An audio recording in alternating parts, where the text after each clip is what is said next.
Hello, everybody. This is Brett Davis coming to you from IQ Podcast in Coronado, California. Today, I have an opportunity to finally get a chance. I think I've been trying for a couple years. We lost touch with each other because we're both very busy. Mike Ryan, who's a former amazing football player from the San Diego County area. How many years ago? We're talking high school, so we're talking over 30 years ago. But the thing is, it was 30 years ago, but the message is what we wanted to talk about because anybody out there that, especially right now, with all the craziness in the world, your Right. story can inspire people. Yeah, I hope so. That's the plan. Hope to reach people with it. Now, there is a book. Yes, it's called The Heart of the Lion by Michael Ryan, and it's on Amazon. Let's start with your football career because that gives you the kind of an introduction to anybody out there that wants to hear how your story started because it is a fascinating story and it did get a lot of press during that time, didn't it? Just some little bits here and there. I haven't really got it out there in the world, so to speak. I mean, other than social media outlets and a few interviews here and there. Um, so I mean, I started in high school, just like with any kid, and I had a dream to play, professional ball. And unfortunately, the dream was cut short due to a brain injury in high school playing ball. So that's kind of what happened. Well, it wasn't just any brain injury. Let's go. Let's talk about the game. So you're in the game, and you're playing what high school? Hoover High School. You're playing against Hoover, and you're playing for who? No, I played for Hoover. I was playing against Claremont High School. Okay. So let's talk about the game. So the game's progressing. Yeah. So it was towards the end of the game. It was on a kickoff. We were kicking off to them, and uh, I was running down the field just like anything else, special teams, running full force, and I crossed into did a cross pattern, and the person I went to lay a hit on squatted down and drove the helmet into the chin, and uh, nice clean hit.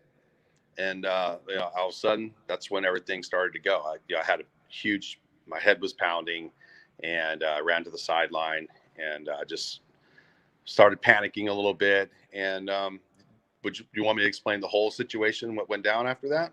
Yeah, I think it's important because basically you shouldn't even be probably alive, possibly, and maybe not even Yeah. be able to walk again. So yeah, I think it's important. So the initial impact, I didn't know at the time, but it created a hemorrhage, a subdural hematoma. And so I ran to the sideline and I'm pacing. I told my coach, I can't go back out, coach. My head's killing me. I'm pacing back and forth on the sideline. And all of a sudden I started losing feeling in my left leg. Um, so I told coach, hey, coach, I'm losing feeling in my leg. And they started to kind of get worried. So they sat me down on the bench, laid me down, and then everything started to go. I lost the left side of my body, and I was out for a bit. They finally got an ambulance there to the field, taken to the hospital. They waited till my mom came to the hospital. Excuse me. And then they took me in for a CAT scan and realized I had a hemorrhage. And I was in my first surgical procedure for 6 hours for them trying to stop the bleeding. I almost didn't make it out of that first surgery. The doctor came out multiple times saying, we don't think he's going to make it. So, just that one hit caused um, about a dozen worth of surgeries and procedures that I had to go through. Everything from a tracheotomy to abdominal surgery. I spent about close to 3 months total in the hospital altogether. And, it was rough. I mean, I was bedridden for about a month. I was in ICU at Scripps Memorial La Jolla for a month. It sounds. I mean, so how long did your rehab take? I mean, because this sounds like it just you're probably what was going through your mind during this time?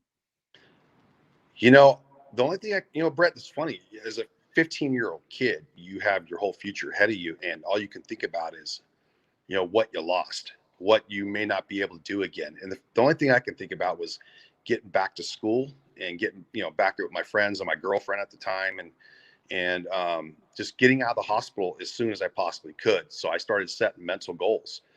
The minute I started to, once I got past all the surgeries that I had, because I had a lot of complications in the hospital that nearly took me down several times. Um, Once I started to recover, everything was working. All my, I was able to move everything. Um, I started setting goals that I was going to get out at certain times. So you start, just like with anything else, like with working out or, anything else that you do, you start setting goals. And so that's pretty much what I did. After a month, I was a lot better. I was healing. I was doing well, and they set up rehab for me after that. Once all the tubes were coming off of me and everything else, then I went to Sharp Rehabilitation over in Kearney Mesa. Is it Kearney Mesa? I think it is, over by Mary Birch. Um, and I did 3 weeks over there of rehab, learned how to walk again, build my muscle back up. So it went quickly, and I think a lot of that was the fact that I was in such great shape before I got injured, and I did a lot of weightlifting and a lot of stair climbing, running stairs every day. And so that was, it does play an impact to have yourself in great shape in case you do get injured, so you can recover. But the dream was over. They said you're no longer playing football. So you can imagine, not only was I dealing with, recovery from catastrophic injury, but I was also dealing with the emotional aspect of a loss of a potential future. So that was a little heartbreaking, but I got past it. Um, how did you keep your faith? You know, um, my mom is a very religious person, and me not so much. But what it was um, I had a lot of people in my family with a lot of faith, and a lot, they were very spiritual, a lot of prayers, a lot of positive thinking. Believe me, I have my doubts. I'm not gonna sugarcoat it. um, me not being the most religious person in the world, I resented, the fact that I felt like I was put in this position. But with a lot of love and a lot of positive thinking and a lot of prayers, I started regaining that faith back in my heart, that um, that there is a higher power there looking out for me, because I wasn't supposed to make it through that first surgery. Well, I mean, not just the first surgery, I mean, just everything that was involved. So, as how could you take something from what you've gone through and how could you apply it to what's going on in the world today for anybody out there that maybe is feeling like, haven't been out of their house in a while or they're just afraid? That amazing word, perseverance. Perseverance is one of those words that, you know it means so much when you actually grasp the concept of it, what it takes to persevere in life. And the fact of the matter is, there's some things that we have to do to take care of ourselves. And unfortunately, you have to make sacrifices to make that happen. And eventually we'll get there. It's just like with anything else, whether we're being cooped up in a house because of pandemic, or we're in a hospital bed. You have to put your mind in maybe another area. Just because your body is stuck in one place, that doesn't mean your mind can't travel. So, that being said, if you are, bedridden for some reason, you start thinking, well, this is the end. Well, it's not the end. I mean, just start putting your mind in more positive areas where you want to be. And eventually your body will get to that point to where you'll make it. You'll be there. Just because you're locked down for a bit, that doesn't mean you can't do other things in the house. Exercise, start reading books, go online, do something to keep your mind occupied. I mean, I have a job to go to every day, so I'm not stuck in the house. My wife has an office job. She goes to the office. So, but hasn't been out shopping or restaurants or anything since this went down. I do all that stuff, and we order stuff. So there's other things you can do. You just have to be willing to do it. How long did your therapy take place for? I mean, you just didn't do it for a few months and it was gone. I'm sure it was very extensive. So so I had the initial therapy in the hospital was around 3 weeks to a month. And then after that, I was on my own. I had outpatient. So it was an outpatient program probably for maybe a couple months. I'd had to go back and forth to the hospital, but a lot of the additional rehabbing I did on my own. I got to tell you, I weighed 154 pounds when I got hurt initially. Um, I lost 30 pounds in the hospital within about 3 weeks. So I was down to about 122 pounds when they weighed me, and I looked like a skeleton. Um, but I put that weight back on and started building that muscle. So what I did was it took probably about 6 months, or maybe 4 to 6 months before out of the hospital before I got back to where I felt strong. And I started lifting weights. I had the old cement concrete weights, the old school weights, and I started doing one arm curls, and then I started doing over the head, and then I started walking, which was building up my leg muscles, and then I started to run stairs again.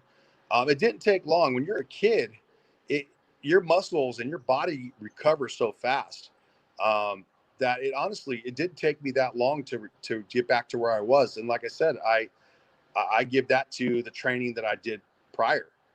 So I'm a very big advocate of taking care of your body as best as you can and making it strong, because you just never know. You always got to prepare yourself physically and mentally for whatever comes your way.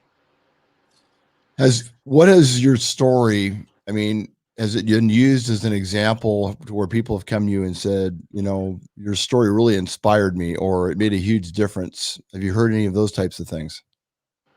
Well, because a lot of people know my story, I get a lot of phone calls from parents of children who want to play football or contact sports, and I get a lot of them asking me for advice, like, "What do you think?" And I mean, a lot of people. I have had people tell me that my story inspired them because of the Mhm. fact that it takes sheer will and just and that strength, that inner strength to come out of something like that. And I mean, I've got a lot of parents calling me and telling me, "Hey, my kid wants to play contact sports or do martial arts or play football," and I tell them, listen, um, are you willing to take away their dream because you're afraid that they're going to get hurt? Or are you going to let them live? And in this life, you get one go around. If you worry about getting hurt all the time, you're never going to get out there and live. Part of the adventure of life is taking some risks, and because you never know, that kid could be an amazing superstar athlete, or could be an entrepreneur down the line because of the fact they played sports or something, that because it segued them into another avenue. And the fact that you halted that for them, you might be crushing one of their dreams. So it's like, give it an opportunity, see what happens, but make the preparations before. Make sure they stay on top of a program. They have a good coach. They're being safe. They're protecting themselves. That's what I have to tell people out there. Don't give up your dream because somebody else got hurt. Matter of fact, I encourage you to, you know, go for it 100%, because you never know what you can come up with if you do go after your dreams. You never know what could happen. How has what you've gone through helped you with your life today? Made me really appreciate what I have. Um, because things can be taken away from you in a second, just like it happened to me. My dream was cut short in a second, but that doesn't mean that I couldn't make other dreams come true. I just because I've had plenty of goals that I've accomplished over the years. The good thing was I lived through my injury, and that made me stronger, emotionally, mentally, and physically, because I wasn't going to allow that injury to stop me from pursuing what I wanted to pursue in life. And that was to have a family, have a future. I got a good job. I still continue to bodybuild when I was a kid, and coming up in martial arts. I did all the stuff that I wanted to do, and I had a family. So yeah, I, I think going forward, I think I've done what I set out to do, regardless of one door closing, quite a few opened up. So, what's the name of the book again? It's called The Heart of the Lion by Michael Ryan. And if you plug it into Amazon, make sure you put in by Michael Ryan. It's The Heart of the Lion by Michael Ryan, a journey back from traumatic brain injury.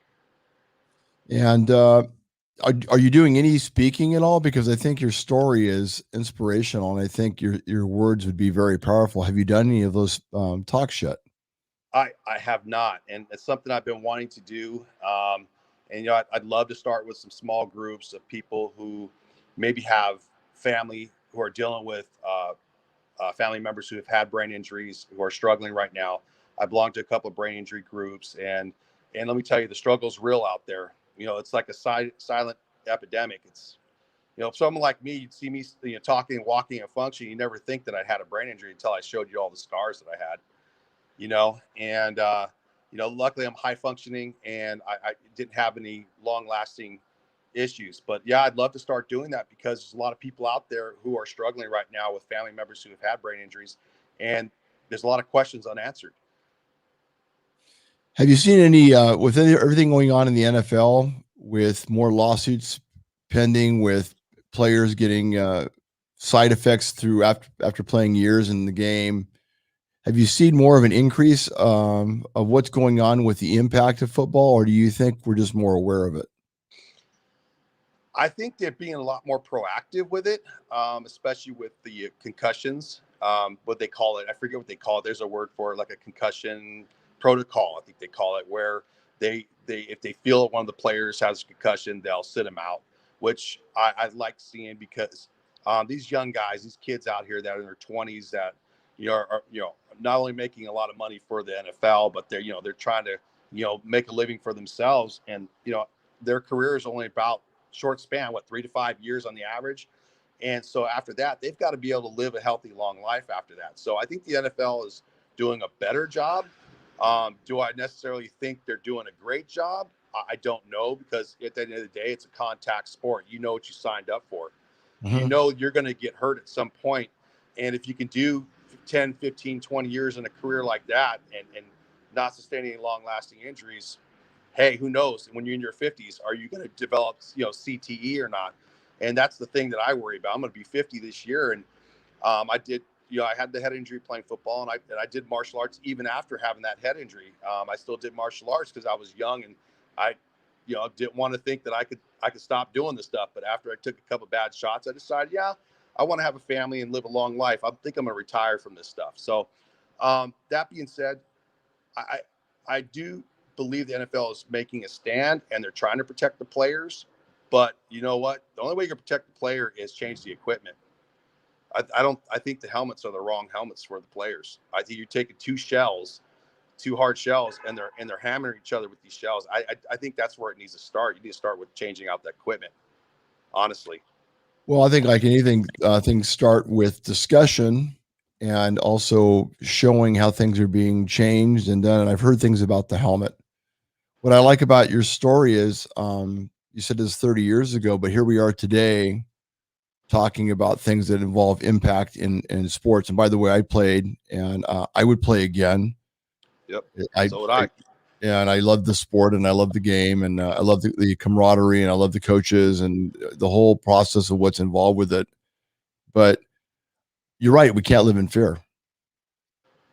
Yeah, I think the greatest impact on my life was playing organized sports. And I would put a helmet on tomorrow, Brett. If I could, I would get out there and play. I have no regrets. Just because I had an injury that was life threatening, that doesn't mean I didn't love the game. I love the game. I haven't watched football seriously in a few years because of various reasons, all personal reasons why I stopped watching. Um, but I still love the sport. And I think that it does. I think you're doing your child or anybody in your family a disservice by not letting them experience that.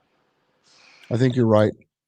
So, Mike Ryan, I appreciate you finally getting a chance to make some time and for me to make some time for you because we've talked about this for how many years? Probably a few years. Probably a few years. And I'm Well, sorry, I'm not in the greatest atmosphere for the conversation. I apologize. no, it's fine. Know, We did it. Does it yeah, matter?